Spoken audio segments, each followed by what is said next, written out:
Good evening, everyone, and a very warm welcome. Thank you for joining us today for this online discussion about the support available for people who've been advised to shield and their families. My name is Councillor Dina Romero, and I'm the leader of Bath and North East Somerset Council. We have a number of panel members who have joined us this evening, including a local resident, Jackie, who has agreed to share her experience of shielding during lockdown. We hope that today's discussion will provide some information about what support is available and offer assurances to you and your family during this difficult time. We hope that these discussions will be the start of many, and if you have any ideas or topics that you would like us to focus on in the future, please let us know. You will have noticed that we have British Sign Language interpreters, Anna and Catherine, on this discussion this evening. The interpreters will be spotlighted on the screen during the discussion. During the discussion, if you would like to ask a question to any of the panelists, please pop it in the chat and we'll try and get round to answering it and as many other questions as we possibly can.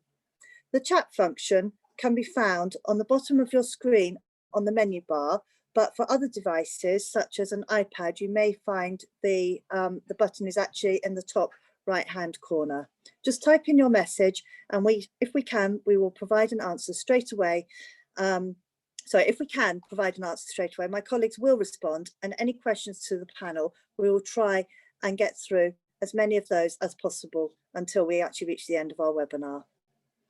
Internet connections and technical issues can sometimes cause disruption in online discussions, and we will do our best to ensure we deal with any problems as quickly as they arise. So please do bear with us. The first panelist I would like to invite to speak is Dr. Andrew Smith. He has been the Chief Executive of Bath and North East Somerset Enhanced Medical Services since 2014. He is a partner at Coombe Down Surgery and has been working in Bath since 1992. Andrew is responsible for managing the deployment of the vaccine at Bath Pavilion. Today, Andrew is going to talk to you about the new guidance for people who have been identified to shield and explain how the vaccination programme has been rolled out for those people who are shielding. So over to you, Andrew. Thank you, Dina. Thank you very much. So my name is Andrew Smith and I am a GP in Coombe Down and Chief Executive of BEMS. And BEMS is the local GP federation, and that's a not-for-profit organisation. It's an alliance of all the practices in the Bath and North East Somerset area. And as Dina has said, I'm responsible for providing the vaccination service at the pavilion. So shielding. Shielding is a term that we've all become very familiar with over the last year.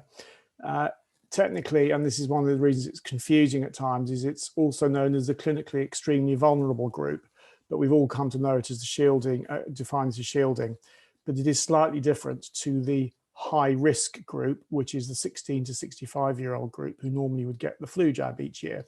Shielding, our clinically extremely vulnerable patients are those with additional vulnerability.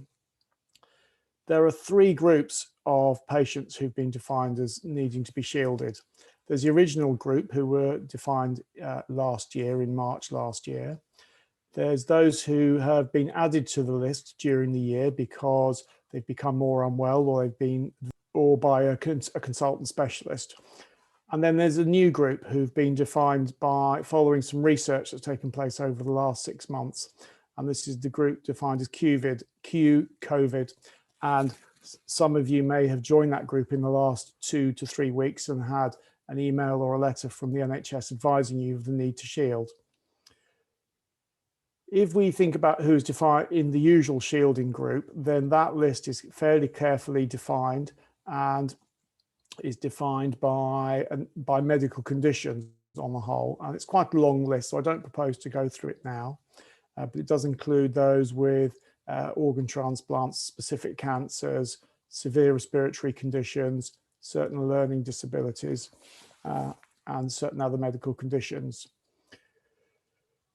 The group defined by Q-COVID, this is the additional group that have been defined recently, is based on research. When COVID first appeared last year, our understanding about who was most vulnerable was based on thinking about who might be most vulnerable if they were to catch flu. As the year has gone on, we've learned much more about COVID, and been able to define more carefully a group of patients based on their age, their sex at birth, certain medical conditions, ethnicity, body mass index, and certain medications, and been able to define a risk. And for this group, who are at higher risk and more vulnerable, they have been sent a letter. You've been sent a letter with advice on joining the shielding group. This means that you are more at risk of getting COVID and need to take more extra care. If you're in the shielding group, and the guidance has changed a little as the year has gone on, you can still attend your medical appointments.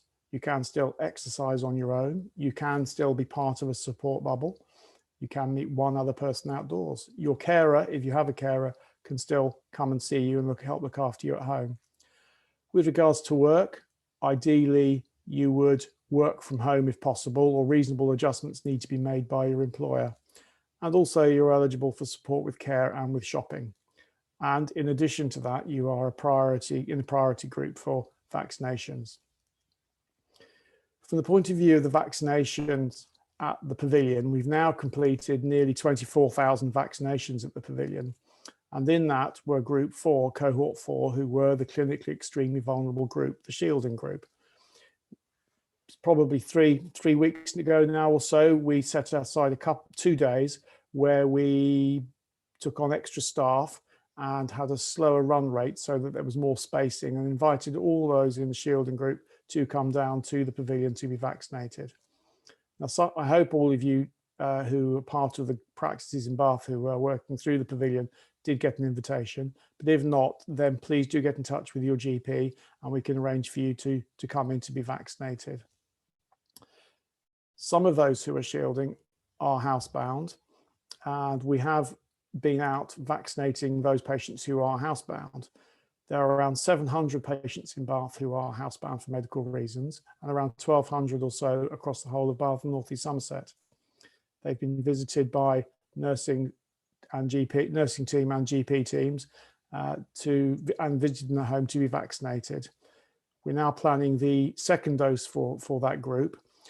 And there are more people coming into that group, and as people become housebound, for example, if they've just come out of hospital, then we will pick them up and we'll vaccinate them as we go along. It's a rolling program.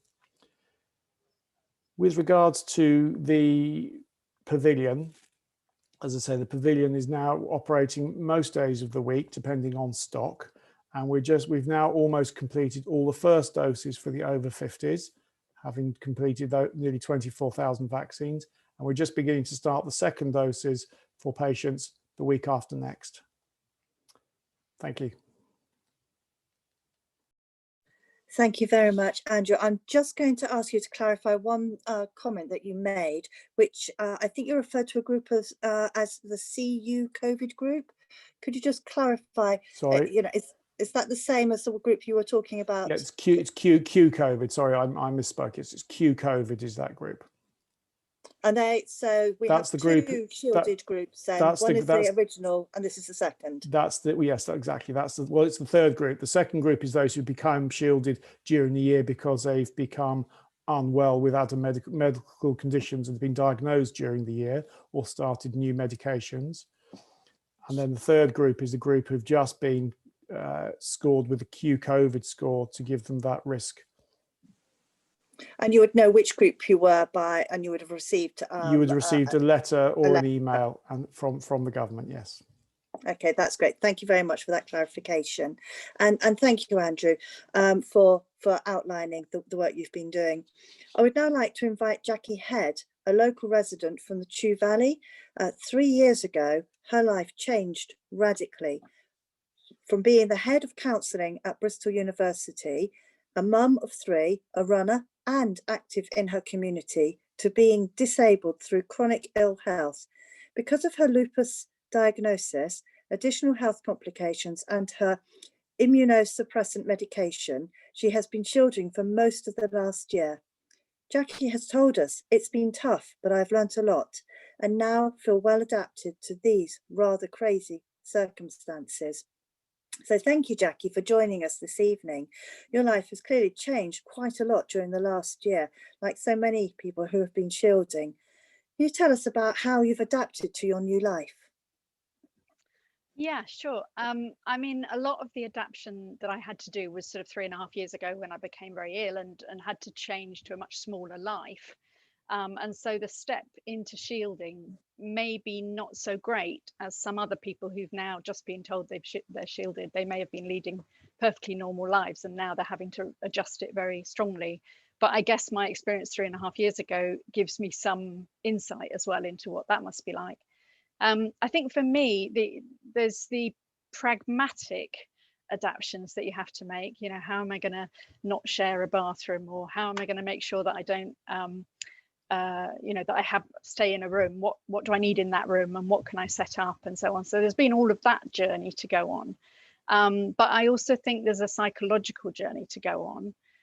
That most people probably will have to go through of, well, who am I now that I can't do the things I would normally do, I can't be the person I would normally be, who am I, and how am I going to live my life?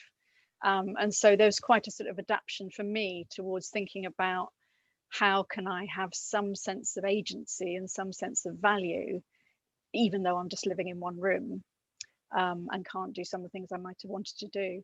And I think the third adaptation for me has been the adaptation that other people have had to make to me. So, my kids, mum is in the room rather than mum is all around the house, and that kind of change of my role in my family and in my community and with my friends is also part of the adaptation, I think. Thank you. And have you needed to seek help from others to give you some support during this time? Definitely. I'm so fortunate that I live in a family. I live in a village that's very supportive and that set up a neighbourhood aid group very early on in the shielding. We have a community shop that now delivers our food, so we've been incredibly fortunate in having a network of support around me, and my family, obviously, who've done a huge amount of supporting.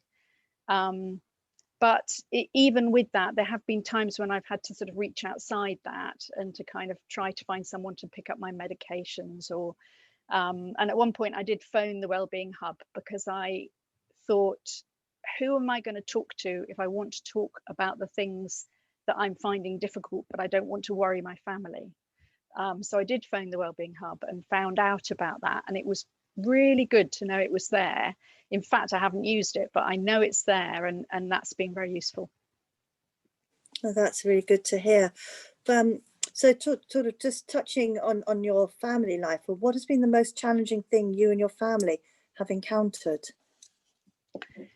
Well, I think this is probably common for a lot of people. Normally in our family life, we are very tactile. We would touch, we would hold each other's shoulder, or we'd give each other a hug, or so that would be how we would operate. And having to move to a life where I can't touch anybody and nobody can touch me, I think is the biggest thing to adapt to. And also I think communication is more complicated. When you're having to talk through a screen to someone rather than face to face, you miss some of the nuances that are trying to be communicated. And sometimes I know one of the really hard things was when the family were downstairs having a meal and I could hear them laughing, and I was up in my room thinking, and that was really tough. And we've got around it. We have a family WhatsApp group now, and we have a laugh on the WhatsApp group, but I think it's that kind of thing that you have to find a way round, and that can be really tough. Yeah, so I suppose it's part of your reaction is finding those ways around, isn't it? And and not sort of building a sort of new world around yourself. What do you think has been the most positive change during lockdown? Yeah, well, that's been one of the weird things, because obviously being chronically ill before, my life was made quite small. And it was sometimes tough for me to get out to my yoga class or whatever. Sometimes I wasn't well enough to get there. And one of the real pluses of lockdown under shielding has been a lot of things now come to me, or I travel out of my room virtually. I do yoga online, I go to theatre online, I do an art class online. So a lot of things that didn't exist before COVID. Actually, there weren't online art classes at the, the place where I go now. There weren't online yoga classes. So some of those things have been real benefits from it. And I think the other thing is actually when you have to go through a process of adapting, and when you have to go through a process of working out, well, what is important to me, then you find out what is important to you. And I think what I realized was there's this real sweet spot for me, that if I am doing something which is really creative and enjoyable, and I'm doing it for someone else, it kind of hits the spot, and I feel like I'm contributing something, and I'm enjoying myself, and I'm distracted from the immediate of my life, kind of thing. So there's a few things I did. I made masks at one point for a whole load of people, and I made scrub bags for a whole load of people. And that really, it was great because I could do something creative. I could get the sewing machine out, but also I was giving as well, because I think part of the shielding thing is you can sometimes feel like you're some kind of victim, and everyone else is helping you. And it's nice to turn it around and think, well, what can I contribute as well? So I think, I think that's been the positive. Okay, now that's great to hear. And do you have any sort of tips, any advice you'd like to give to others who are shielding, and particularly those who've just recently been told to shield? Yes. I have a lot of things I could say about that. I mean, the first thing I would say is buckle up. This is a journey. You're not going to suddenly overnight have sorted this. You do need to draw on help, and you do need to allow for the fact that you're probably going to feel low sometimes, and other times it will feel fine. My biggest sort of learning points really was to live outside my room as much as I could. So to go to the theatre, to go to the yoga class, to connect with others outside my room as much as I could. And also to get out in the fresh air, and if I couldn't, because I was having a bad day physically, at least to open the windows and get some fresh air in and hear some birds singing or whatever.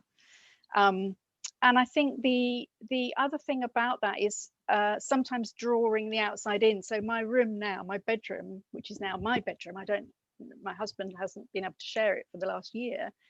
It's full of houseplants. He would hate it, but I love it. And I've brought that sort of life to the room, which is lovely. So making your room your kind of comfort zone, finding everything that you think is going to help you, whether it's bringing in your knitting or bringing in your phone so you can talk to people or whatever it is. And I think the other thing I would say is find a way that you can honestly connect with other people. Actually, I've used Facebook for this, bizarrely. I do this thing called a daily mantra, where I actually say what's going on for me today, and sometimes that will be really good and sometimes that will be really bad, and I try to think of things I'm grateful for and happy about, but I also share when I'm having a bad day, and it's the support that comes from that is huge. So that's been really worth doing, and with family and friends, doing it on Zoom or doing it on WhatsApp or whatever, but trying to be honest about what it's like for you, I think is very helpful. Well, thank you very much, Jackie. I think you're actually proven to be quite an inspiration of your, sharing your personal experience with us like that, and being so honest as well about what life has been like for you in lockdown. So thank you. I'd like to now ask our Cabinet Member for Adult Services and also for Public Health, so Councillor Rob Appleyard, to say a few words about the Council's response to the pandemic and the support that has been available for residents. Yeah, thanks, Dina. And I know I'm under strict instructions to be done by 6:15, so we can get some questions in. There's no doubt about it. When the pandemic hit us, it was a very different world, full of uncertainty, lots of apprehension. And the council, together with Virgin Care and the third sector group, which we know as 3SG, came together literally within about 10 days and set up a community wellbeing hub. And this enabled us, not only as a council, but with Virgin, with all their resources, and the third sector groups, to put together a process that people could actually come into the Wellbeing Hub either by email or by phone and have some real pressing needs looked after. And they could be as simple as going and getting a bit of shopping in, raising in a little bit of medicine, or even having a conversation. And I'd like to sort of bring in Joe Scammell, who is the head of commissioning at Virgin Care, Kate Morton, who's the chief executive of Mind, Bath Mind, and also the chair of the Third Sector Group, and also Julie Harrington, who's a lead officer in the hard to reach groups within the council. And maybe I can just ask Joe to give us an idea of the flavour of what happens when somebody calls into the Wellbeing Hub. Yeah, absolutely, Rob. And I can see also some comments in the chat around people saying, oh, I didn't know about the Wellbeing Hub. And we obviously, as Rob has said, Councillor Appleyard said, we pulled this together extremely quickly, but it's absolutely still a work in progress. And we are collaborating every day and, offering increased levels of service and working with more voluntary organisations and third sector organisations and partners all the time. So we will try and continue to sort of reach as many groups as we can to let them know. But so far we have received around 12,000 calls. So we have been, people have called us. There are lots of people that do know about us, but we still need to work on finding those that don't. So the idea is that people find it hard enough to navigate the system already, let alone in something as unknown as COVID. I know we're all epidemiology experts now, but 12 months ago we weren't, and we didn't know what lockdown was, and we had no idea about an R rate. So we knew we needed to come together to provide that response to people who were suddenly having to be inside all the time, not able to access shops as they normally would, and support. And so we worked out some scenarios. So what happens if somebody calls with no food and no money, and they're feeling really low because suddenly they're on their own and isolating from their families and friends? And that's how we came together, obviously, with colleagues from the council, with people like Kate from Bath Mind, with Citizens Advice, DHI, Curo, and I'm going to be leaving out lots of organisations here as well, but even down to people that provide repairs into people's homes, and other partners. And 3SG had also recruited this amazing volume of volunteers to support in people's homes. And Julie runs services that support people to stop smoking or lose weight or remain physically active. So somebody may call into the hub on that number and say, and it's a very real scenario, actually, I have no food. And so we immediately get them an emergency food parcel, and the council logistics team do that. And they go out and deliver a food parcel, and then they will pass that referral on to our kind of expert food team and part of Julie's team that maybe look at what's the sustainable solution here. Do you have access to food vouchers? Is it the food bank? Is it that you've got things in your cupboard that you can't cook? And we've got teams that have done YouTube videos on cooking with children, cooking whatever's in your fridge. So we would refer that person there, and they wouldn't have to repeat their story, and you wouldn't have to tell your story again. And we then may, if as a result of that it becomes clear that actually you may not be accessing all the benefits you possibly can, then we would appropriately kind of share that information with Citizens Advice partners in the hub who might do a benefits review, and then also offer you the services of Bath Mind, who then may make a befriending call to you. Or if you can afford the food collection, then we may then send it out to a 3SG volunteer who might get you the food sustainably and become your volunteer. And I know, Julie, you do some volunteering for so that's the kind of thing that we can offer. Okay. They're limitless. So Rob, I know Julie and Kate will have examples. That's lovely. That's giving us the flavour, and I think what it actually indicates that sometimes just the need for food at that particular time is maybe one of many challenges people are experiencing, besides that real change to isolating inside and protecting themselves. And maybe Kate can give us maybe a little bit of a flavour of how the community and certainly the volunteer workforce have come together to support that work. Yeah, sure. Thanks, Rob. So I have two roles. As Chief Executive of Bath Mind, we're a local mental health charity. I'm supporting the Wellbeing Hub through our mental health pod. So supporting people who may have low mood, have anxiety, to ring in, and we can really work with that person in a very timely way, give them that safe space and time to talk about some of their kind of real concerns. And we can either work with them, signpost them, or have a befriending service we can offer. So that'd be an ongoing call. So that's a really, really good service, working with others. As Jo said, others such as citizens advice and housing and other Age UK, are there other organisations, so we can have a real multi-agency response within the hub. And I think that's an incredible service that we perhaps didn't have before. So I think that's really positive. And then my second hat is I'm the chair of 3SG, and the third sector group is really a group of organisations that are charities and voluntary organisations, and we provide that voice and that support for people and working with those organisations. And what we've done as a result of the pandemic and lockdown is we've recruited over 2,000 volunteers who have actively worked in our communities across Bath and North East Somerset. So they're very much on the ground, so they can respond really, really efficiently and agilely to people's needs, be it medication, food, as Jo has said. But also we can provide that ongoing support for people and just make that connection. And I think Jackie made a brilliant point earlier about connectivity being really, really key to this. And those people who are shielding need to continue with that connection. And I think we can do that both with the volunteers out in the community, but also people contacting us at the hub as well.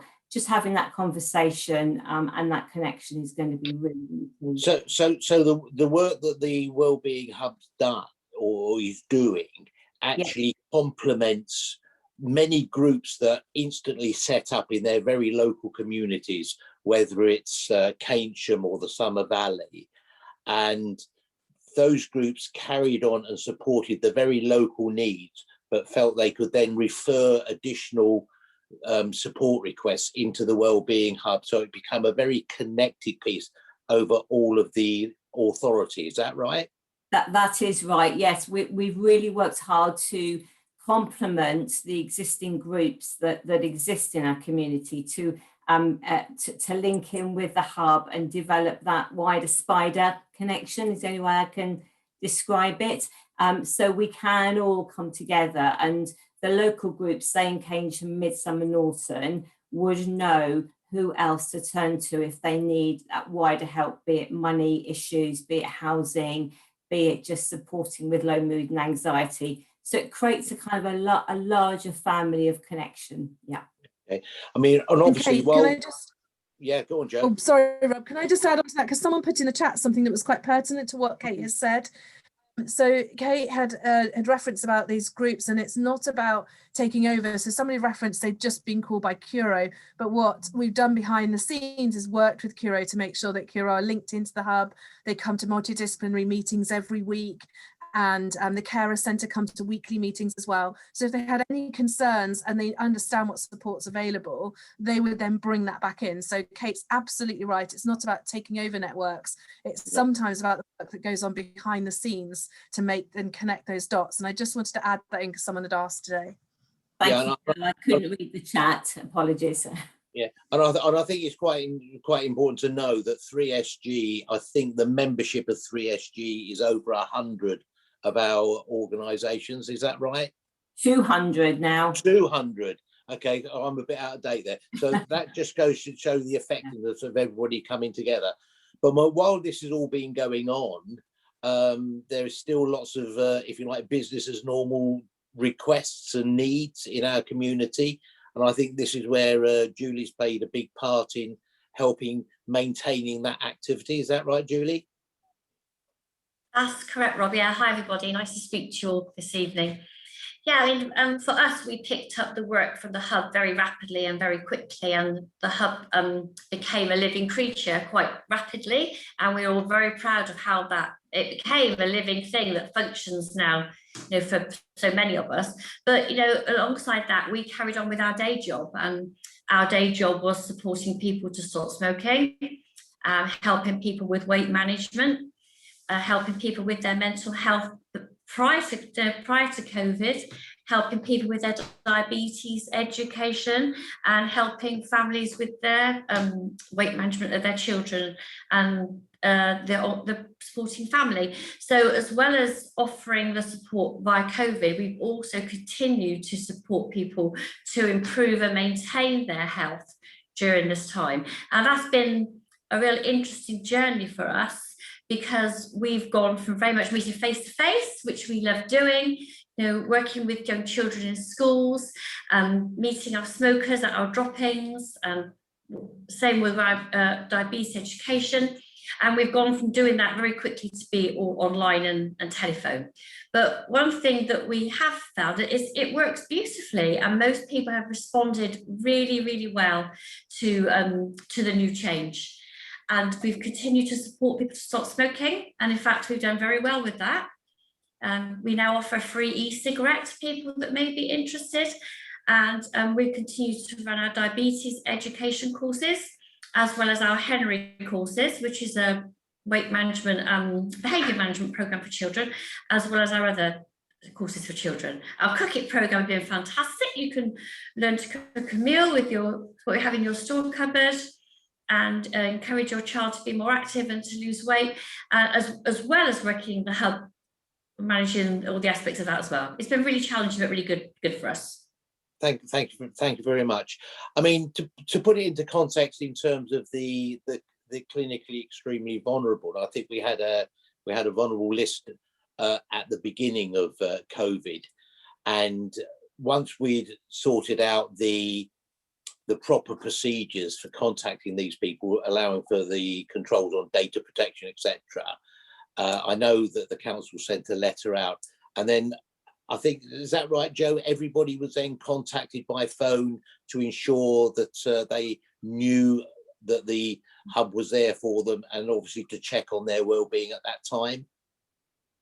Yeah, that's right, Rob. So at the very beginning of the pandemic, once we got over, as you said, the privacy and sharing information, so it comes through to the council, and we divided that up, and we took many people away from their usual jobs to do those check-ins with people. We also worked with colleagues that are in like Dr. Smith's practices around social prescribing, and they also made some calls. So we made sure that we'd sort of divide and conquered together. And we did that the first time round. In the most recent people that have been added to the list, I know Sarah, who's on the call, the council wrote to everybody on that list with the number for the Wellbeing Hub. But at that time, and rightly or wrongly, in the final list, we didn't call everybody, because actually we were concerned that people would say, well, you know, you're calling me now, but I've just been added to the shielding list after, 9 or 10 months. I've been okay till now. So I know that there was a considered and measured decision to write to everybody, even as they've been added to the list. And that information is also available in an accessible format. We were conscious about the number of learning disabilities conditions that had been added in the second shielding batch, and so we worked our learning disabilities teams to make sure anyone who matched both lists received an easy read and easy to access version as well. Okay, thank you. Just thinking about the numbers of the hub, and I understand that even simple tasks like going and buying food for somebody, and I think we've purchased something like £80,000 worth of food for people. They've obviously paid us back, fortunately, but I mean, there's that. And we've given out an enormous amount of frozen meals, I understand. I mean, I don't know if someone can remember. Yeah, it's something like, I'm going to check, because Claire, our colleague's on the call, she's going to hold me up on this. It's something like 38,500 frozen meals that have been cooked. So all of those have gone out there. Yeah. I mean, one thing I'm quite aware of is that where somebody's been in lockdown for over a year, and I understand, I acutely understand those pressures, because my wife has been isolating for pretty much a year now.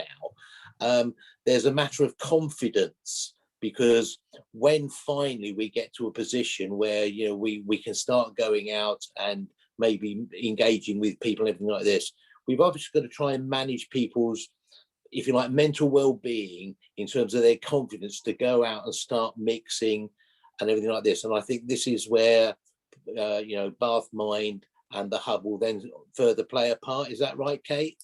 Yeah, absolutely. We can continue with someone's journey to build that confidence to re-engage, because it is a really, really tricky one. Some of us have been inside for over a year, and I think it is how we can get people to re-engage and have that confidence and build resilience, I guess. So if people ring the hub, and I noticed there was a chat about breathing space. So if you can't contact the hub during the day, we have our breathing space number during the evening, 7 evenings a week.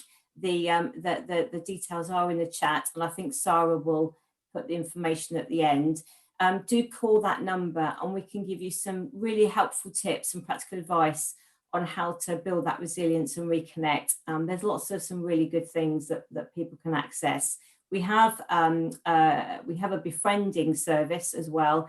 And also for people who don't have digital ability, so if they're not online, we've got wellbeing packs, and we can deliver those by our volunteers, so we can actually physically give those out to people who are stuck inside and just need some resources and some tips and some guidance. So it's not all about online facilities. No, okay.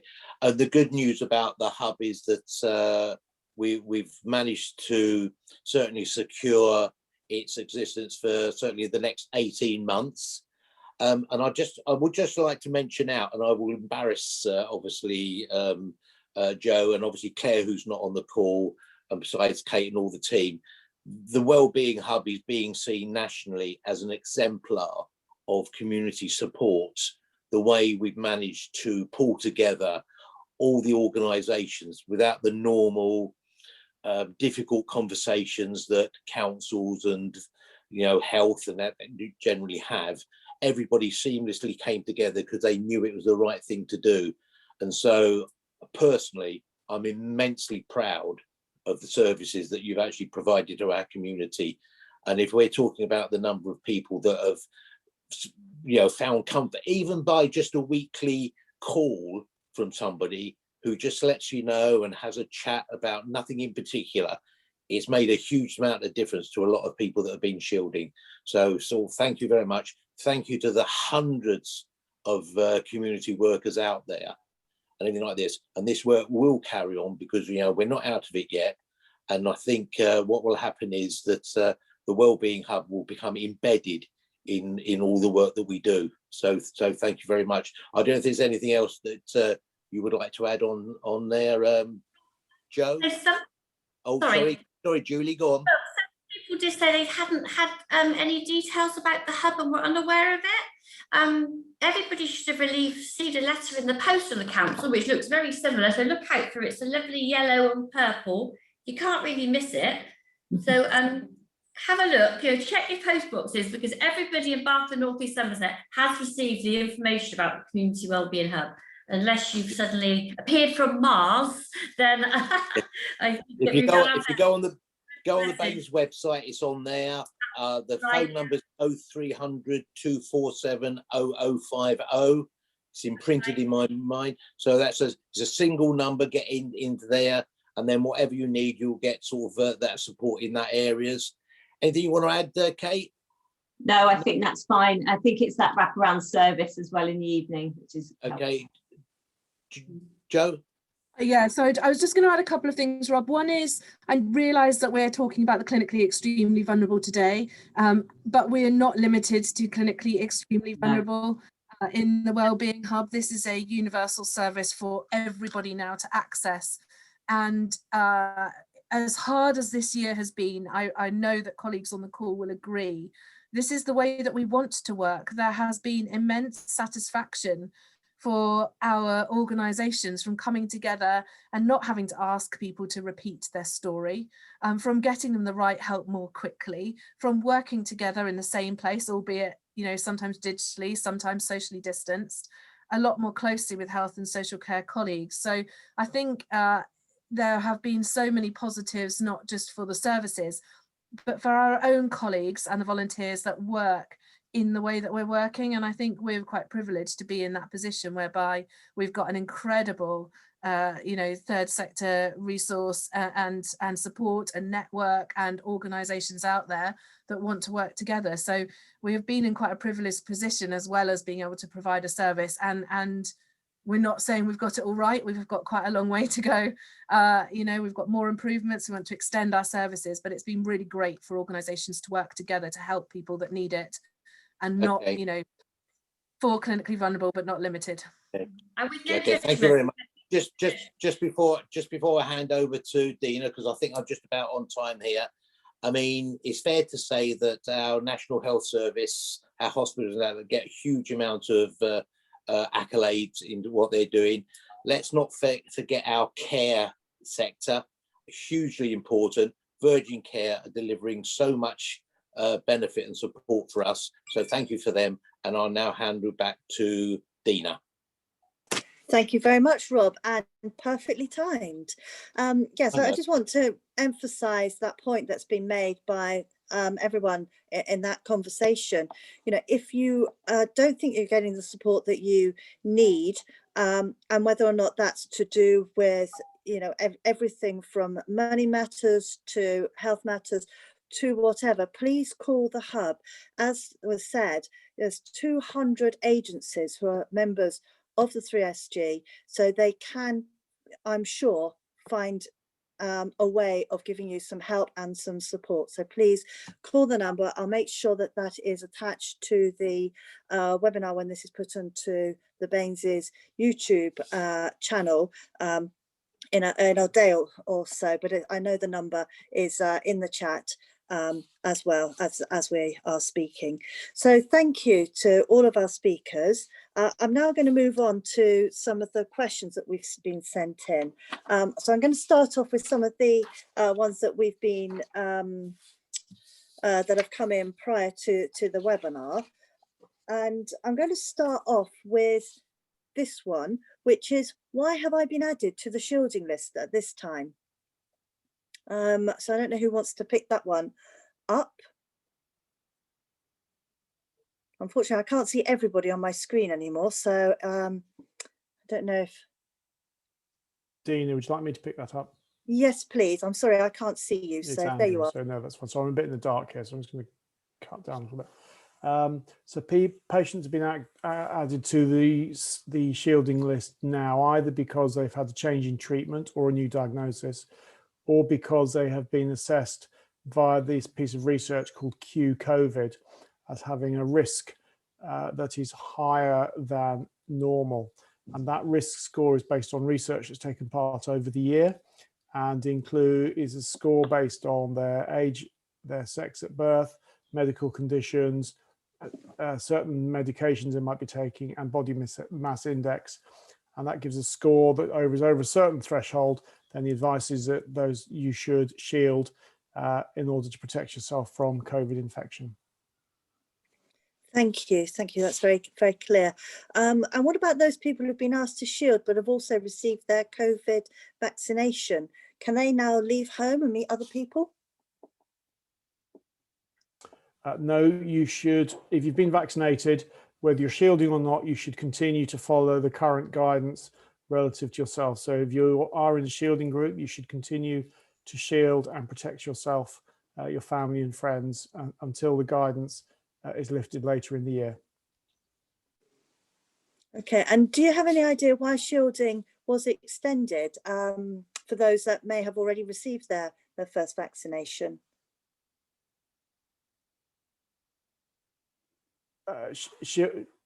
Shielding was not extended. Well, I think whether you've been vaccinated or not, whether you've had one or two vaccines, you should still continue to shield and to protect yourself. So I don't think the guidance has particularly changed there. Okay, thank you. I think that was one of the questions that was early on in the chat, actually. And sorry, I think an awful lot of these questions are starting off with for you, Andrew, I'm afraid. And perhaps is there any way you could, briefly outline how somebody's risk and vulnerability to COVID is identified? Essentially, it's based on their medical history, medication they might be taking, previous vulnerabilities, and, as I said, more recently, depending on their sex at birth, their age, their body mass index, and other risk factors that are taken into account. And this Q-COVID score has been established for each individual and calculated. Okay. I've got it might be a quite specific question, but is there an antibody test for those to see their response who might be immunocompromised? It's possible to test for antibodies to see if somebody's previously been exposed to the virus itself. There are no routinely available antibody tests to see whether you are benefiting from having been vaccinated or not. It is possible to measure the antibody level, but that's only been done in research. And it's also actually not yet clear what level of antibody you would need, how much antibody you'd need to give you immunity. Okay, thank you. No, so a lot's going to depend way. on your own individual health issues. Yeah. Okay. All right. So turning more specifically to shielding, and I'm just going to pick up a question that I think has been asked in a number of different bits of the chat about, what does shielding mean in real life? Is popping out to the shops encouraged? Are you allowed to go to work? What about childcare? Is there any sort of advice perhaps those in the Wellbeing Hub would like to give? Or indeed, Jackie, from your own experiences. Yes, I was going to say, Jackie may be a good one. I mean, in terms of the support that we can provide, and as Jackie referenced earlier, getting outside into the fresh air is still absolutely encouraged if you're shielding. And I was really interested in what Jackie said earlier around accessing outdoors and outdoor activities, but also bringing the outdoor in. And Jackie may want to say something about that. In terms of what support we can provide, it's, as Kate said, the befriending, phone calls, if that's the kind of support, connecting with a volunteer if you want to get some regular shopping so that you can avoid going into the shops yourselves. And then I think it's, Jackie would probably say it's down to some kind of element of choice around actually, childcare. If you've got young children, you can't necessarily shield from them, but that may depend on your, on your medical circumstances, on your individual sort of practicalities of that. But certainly at the hub, we can help with connecting with collecting your medication, collecting shopping, going out and getting shopping for you, but absolutely still encourage being as active as possible outside, albeit in a safe, environment on your own. But others may want to add something to that. And I see. Sorry. That's okay.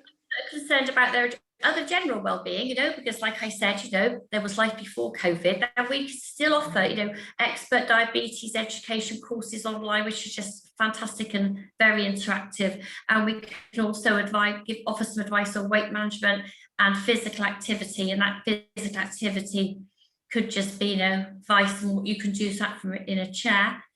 And we are still providing help for people to stop smoking and switch to vaping. So there is a lot we can do to help people stay sane and stay fit. That's what we're here for. That's great. And I guess if you have concerns about if you should be going to work or not, if your employer isn't able to give you advice, that's another reason why people could ring the hub and they could get some advice through that route, couldn't they? Yes, absolutely. And I was just going to add, there are lots of organisations that we all connect with over the 200 that we work with across 3SG.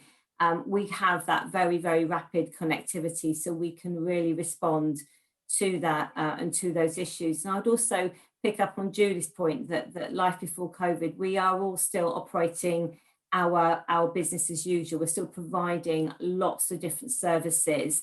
within the hub and outside the hub. So that can continue. And if people aren't clear about what those services are, then by ringing in the hub, we can really help with making those connections to the other organisations that would benefit them. And I guess one of the advantages of having a hub set up in the way that it is that you don't need to know what service it is you need. You can just ring and just explain your issues, your circumstances, and then you can be routed to the right place without then having to re-explain over and over again, you know, what it is that you are hoping to achieve. Yeah, absolutely. Tell your story only once. And also you find that you have one issue, but actually maybe you have 3 or 4 issues, but it doesn't matter. You can come to one place and we can make sure that those 3 or 4 or more issues are all connected. So we plug in, if you see what I mean. So it's a holistic response, and that's kind of really key. I think the key message is that nobody in Bath and North East Somerset should feel either unconnected or unsupported, because there are a range of organisations, not only the Wellbeing Hub, but obviously there's activity. There are groups in Keynsham, in the Somer Valley, in the Chew Valley, which will look after people and ensure that things are done in a dignified way, because I mean that's what it's about, but also a sensitivity, because emotionally the mental health effect on people isolating for a year is quite considerable, and we need to be very sympathetic as a community how we re-engage with people, because I mean, even now, you know, once we've had our injections and everything like this, we can't become huggers. We've still got to, you know, sort of restrain ourselves and wait until maybe a little bit later on in the year, where, you know, we're given the permissions to, if you like, to start to relaxing. And that slow but sure approach will hopefully get us in the right place. But we've got to be very sympathetic that there are a lot of people that are not enjoying some of the freedoms that we do at the moment, through, you know, many reasons. I think, Rob, did you want me to? Sorry, Jackie, did you want to add something? I was just going to say, did you want me to come in and sort of please. give a horse's mouth view?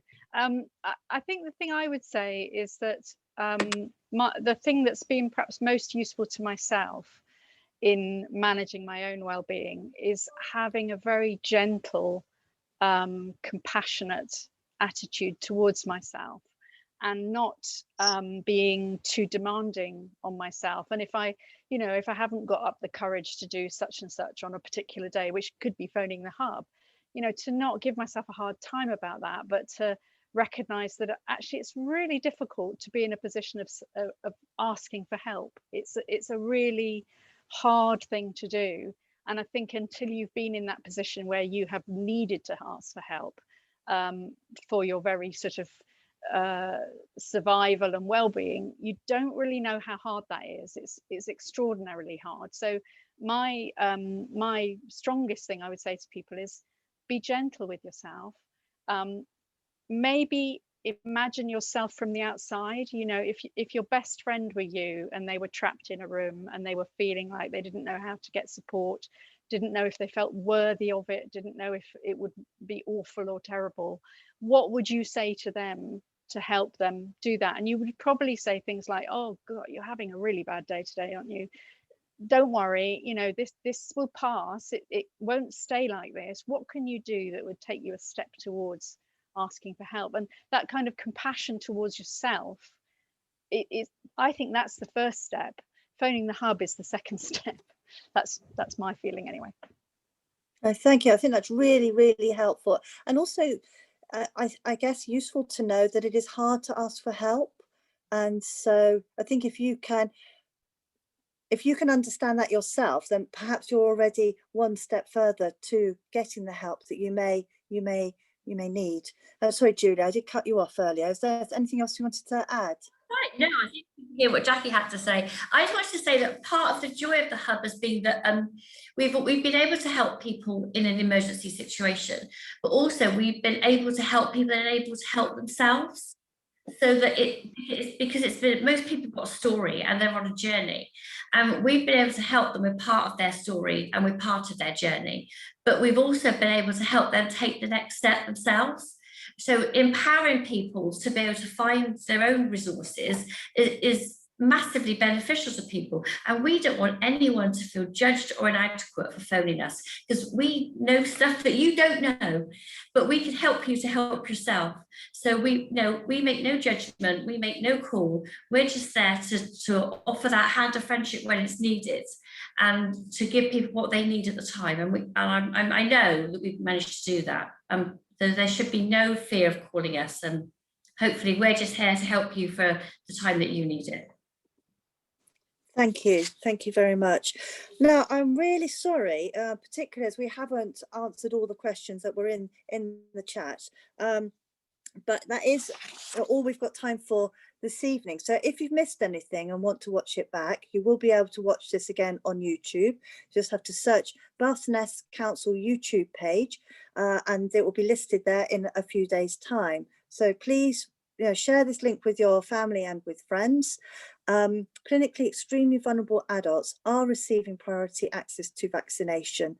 People are being contacted about vaccinations by the NHS, but if you haven't been offered a vaccination, and I assume this would also apply to those that may have been offered but had to decline earlier for a number of reasons, we are now asking you to come forward to book a vaccination. So please do so. The easiest way to arrange a vaccination is through the National Booking Service, and that can be accessed at www.nhs.uk/COVID-vaccination.